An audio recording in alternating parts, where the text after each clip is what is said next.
Vamos lá, a segunda parte do nosso vídeo.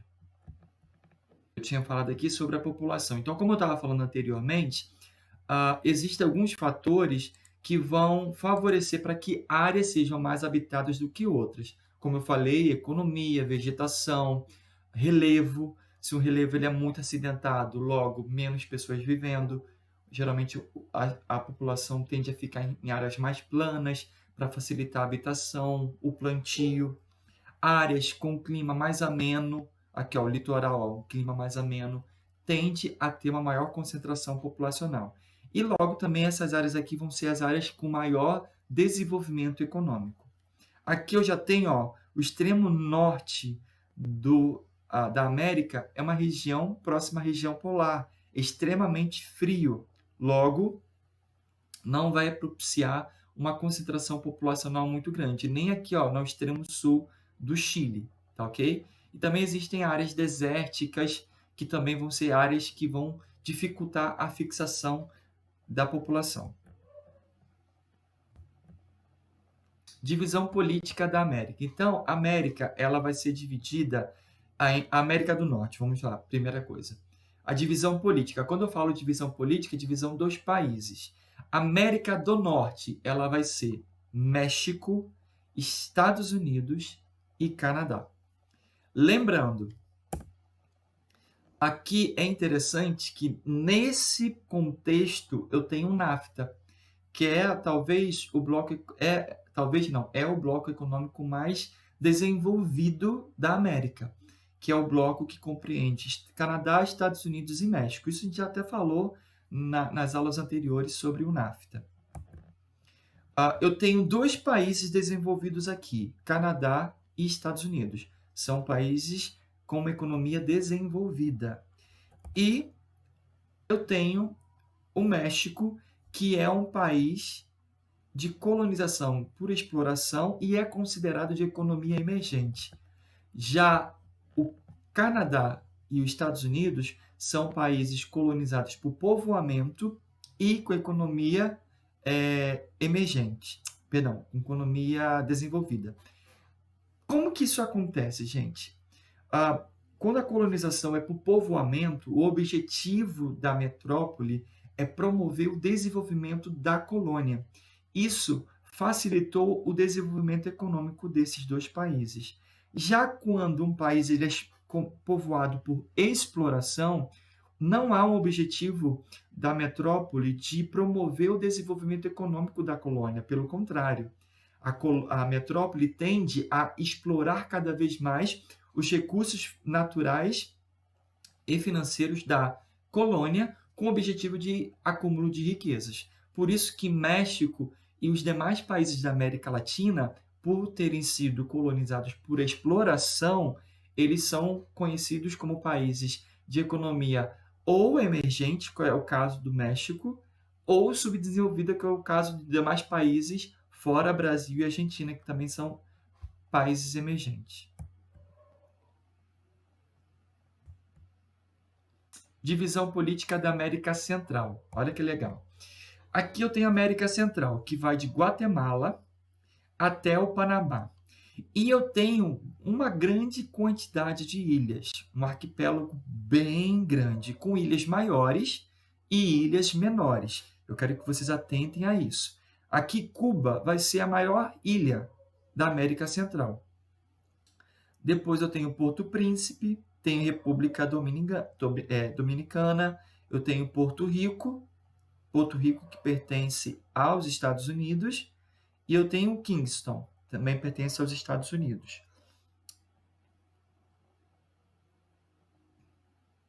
Perdão, Porto Príncipe não, é Haiti. Haiti, São Domingos, não, República do São Domingos. Haiti, São Domingos. Não.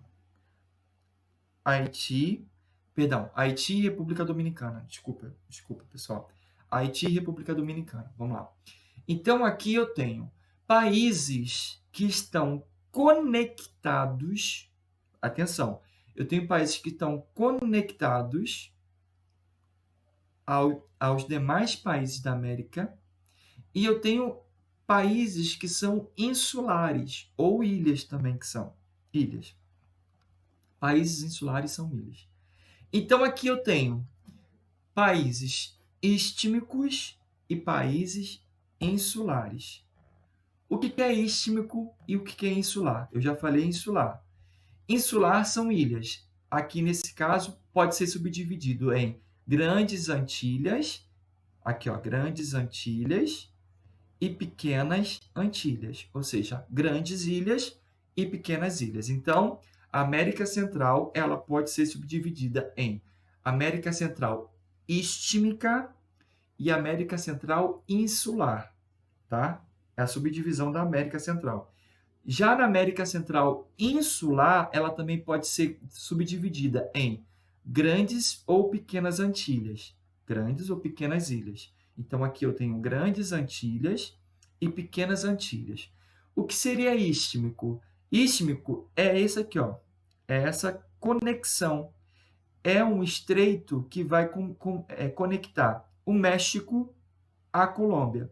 Então, países istmicos são países continentais, tá? Então, aqui eu tenho países continentais na América Central e eu tenho países insulares, ok?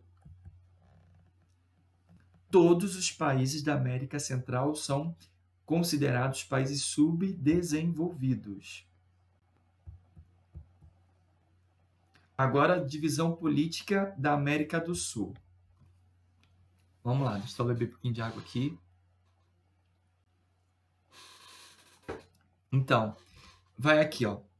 Eu tenho Guiana Francesa, Suriname, Guiana, Venezuela, Colômbia, Equador, Peru, Chile, Bolívia, Paraguai, Argentina, Uruguai e Brasil. Os únicos países que não fazem fronteira com o Brasil é Chile e Equador. Os dois únicos países que não fazem fronteira com o Brasil. Dentre todos os países da América do Sul, apenas Brasil e Argentina são considerados países emergentes, de economia emergente.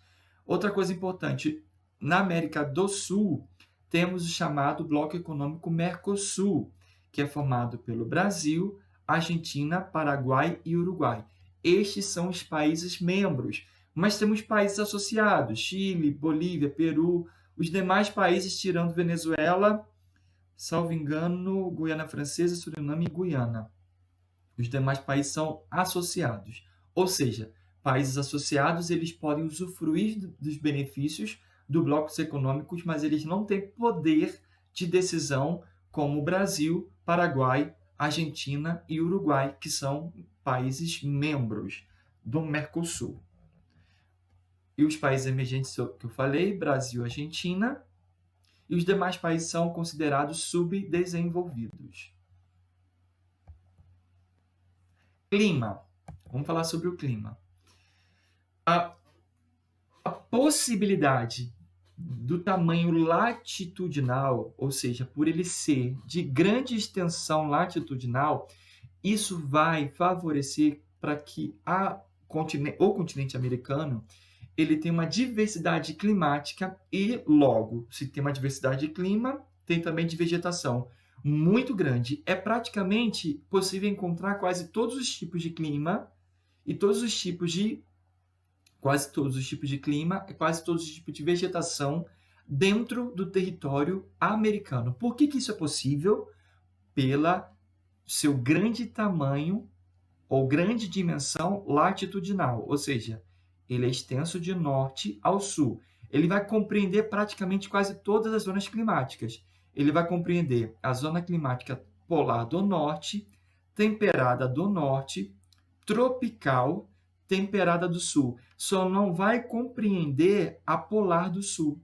Único. É o país que mais tem zonas climáticas e é o país que vai ter mais variação de clima e mais variação de vegetação. Aqui o clima equatorial é fácil de entender, é um clima onde eu tenho a facilidade de um ambiente mais úmido devido à evapotranspiração das florestas equatoriais. É uma região que é mais quente, porque recebe mais irradiação solar, logo também tem mais evaporação, logo formação de chuvas. Eu tenho regiões tropicais, subtropical, que é abaixo do trópico de Câncer, de Capricórnio, e acima do trópico de Câncer. Eu tenho desértico, que algumas regiões desérticas, como no Chile, aqui nos Estados Unidos, Mediterrâneo, aqui no centro dos Estados Unidos, semiárido, eu pulei, semiárido aqui no Brasil, temperado, nas regiões temperada do norte e temperada do sul, tem o frio polar e frio de alta montanha. Dependendo da variação do relevo, a variação também do clima. Esses são os climas encontrados dentro do continente americano. Vamos falar sobre relevo. É muito importante. Primeira coisa, eu preciso que vocês entendam o seguinte: a formação geológica do território do continente americano, ela é diferente. Todo o lado leste, a formação do território geológica é antiga. Toda a formação territorial toda a formação geológica, territorial não, toda a formação geológica do lado leste do continente americano é uma formação geológica recente. Não, é o contrário, gente. Vou até trocar aqui. Não é isso aqui, não. Deixa eu só trocar aqui. Aqui tá errado. Oeste. Não, tá certo. Tá certo, cabeção. Tá certo. Tá tarde já de noite, eu tô meio tonto. Vamos lá. Então, o oeste, a formação geológica é recente. E o leste, a formação geológica é antiga. E aí a gente já sabe que quanto mais tempo uma formação geológica está sobre ou está à mercê dos agentes do intemperismo, mais desgastado vai ser aquele relevo. Então, se formações geológicas antigas tendem a ter um relevo com altitude mais baixa e formações geológicas recentes tendem a ter uma formação de relevo mais com altitudes mais elevadas, eu já consigo compreender o seguinte: aqui eu tenho uma grande formação de cadeias de montanhas que vai pegar todo o lado todo o lado oeste do continente, e aqui as regiões mais planas do continente americano vai estar onde? Vai estar no lado leste. Olha que interessante. Então, aqui eu tenho formação geológica antiga, logo, o relevo ele é mais desgastado. É acidentado? Sim, mas as altitudes são mais baixas. E aqui eu tenho formação geológica mais recente. O relevo está menos tempo sob a ação do intemperismo. Logo, ele foi menos desgastado e ele possui maior altitude. Para vocês terem noção, cadeias montanhosas rochosas nos Estados Unidos, Cordilheira dos Andes aqui na América do Sul.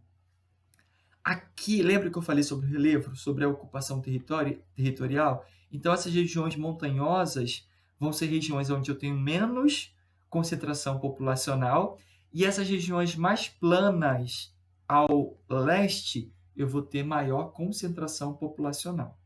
Ok?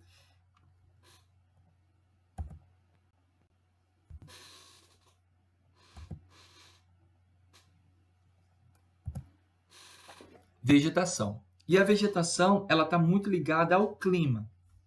Então, aqui, eu tenho tundra em vermelhinho, esse aqui, no extremo norte da América, eu tenho tundra, essa formação de musgos e lichens. Eu tenho floresta de coníferas aqui, nesse cinza, que são aquelas florestas adaptadas em regiões que tem muita neve, que a copa da árvore é um pouco mais pontiaguda.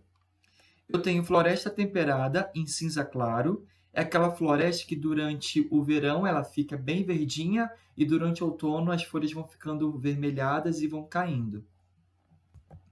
Eu tenho o semiárido, que nós encontramos aqui na região do Nordeste brasileiro, essa vegetação mais seca devido à escassez de água, ok? Gente, eu vou terminar esse segundo vídeo aqui e eu vou continuar no próximo vídeo, tá ok? Um abração.